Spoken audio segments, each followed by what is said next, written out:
I have worked in the development world for over 20 years. Prior to that, I worked in the hospitality industry. And in a nutshell, that is what I am. I think also quite important is that I am a mother.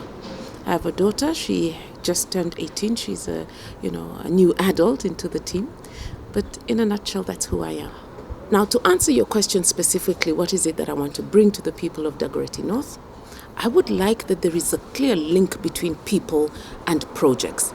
That we cannot have projects that really don't consider what impact it has to people, whether it is environmental, whether it is in terms of economical enhancement, whether it is in terms of what real impact does it bring to those people.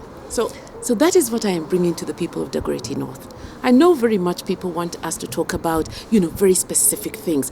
I am going to build this. I am going to, make roads, make sure that there are toilets, make sure that you have access to water, to health. That's true. All those things are important.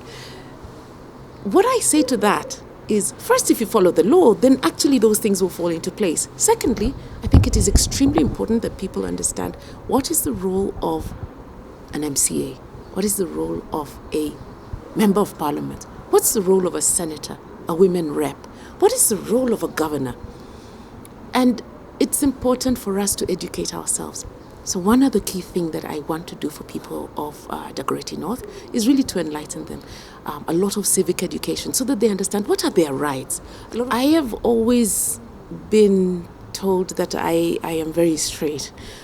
I know one of the things that a few people, who I told I'm vying for MP, they said, what? Are you going to be able to manage? And I thought, why not? And they said, yeah, but you're going to walk a very lonely path. And I said, why is that? First, you chose a party that, has very, they're very clear on the principles. They haven't changed. The other thing is that I like to speak my truth. My truth might be wrong once in a while. And where I engage with people, and I know we have engaged with you, for example, I say, please don't call me Mheshimiwa. I'm offering my services and to be a servant of the people and not to be an honorable Mheshimiwa on top of people. I did search for a party to stand with, and I really searched for a party that spoke to my principles and my values, and it was a long search. And I want to tell Kenyans, I found a party that completely blew me off. I can name you up to 10 parties that I visited. None of them did what my party did. So I'm vying, as you know, on the Ukweli party. So when I approached the Ukweli party, they said to me, send us your CV and send us all your documents. Please have them all certified by a lawyer, a commissioner of oaths. And I thought, what is this? They asked me to give them a police clearance. They gave me a questionnaire, which was more than 6 pages. Nobody asked me who I am when I went to any of the other parties. They put me through an interview. Now, one of the things that actually Ukweli Party stands for is that we don't need and we should not actually bribe people to vote for us. My question to Kenyans is, how did you get that voter's card? You got it for free. Why are you selling it then? Who has given you the right to sell it? You shouldn't sell it. It is yours and you own it forever.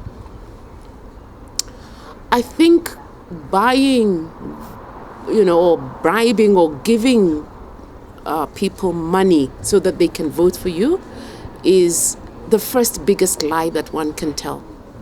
Because I am sure about something. If I spill 10 million, 1 million, whatever it is that I spill from my money, then I'm going to have to get it back.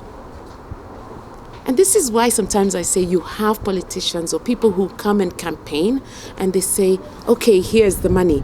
And then they disappear for 5 years. And I'm thinking, but people ask, but where's my MCA? Where's my MP? Where's so-and-so? Well, they've gone to the bunge to return the money that they gave to you and you accepted. They are things that I have given to the community without a doubt. I'll give you an example. During Eid, I gave out goats.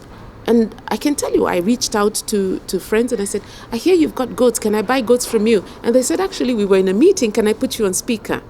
So I said, yes. I was a bit shocked. And they said, well, we're talking about you and your campaign and what it is you're going to do for us as members of the community. I said, well, you know what? I'm deep into just trying to figure out what can I do for the Muslim community right now. It is here. So I've been in the HR spectrum, in the HR field for more than 20 years. I've worked with the International Committee of the Red Cross, both here at the regional delegation, covering quite a number of countries: Djibouti, Somalia, Sudan, Kenya, Tanzania, Rwanda, Burundi, and Uganda.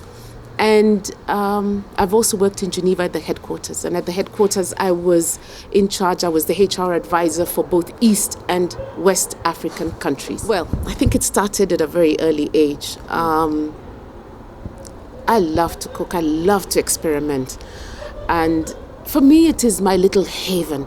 When I get stressed, I get into the kitchen. My daughter comes home and she goes like, wow, she's been cooking. I say, what's going on? Are you okay? And I say, yes, I'm fine. But I also love to entertain. I bake a lot. And when I say I bake, it's not just about cakes. I bake a lot of bread. I love to do it also because then I know what is inside this, what is inside the bread.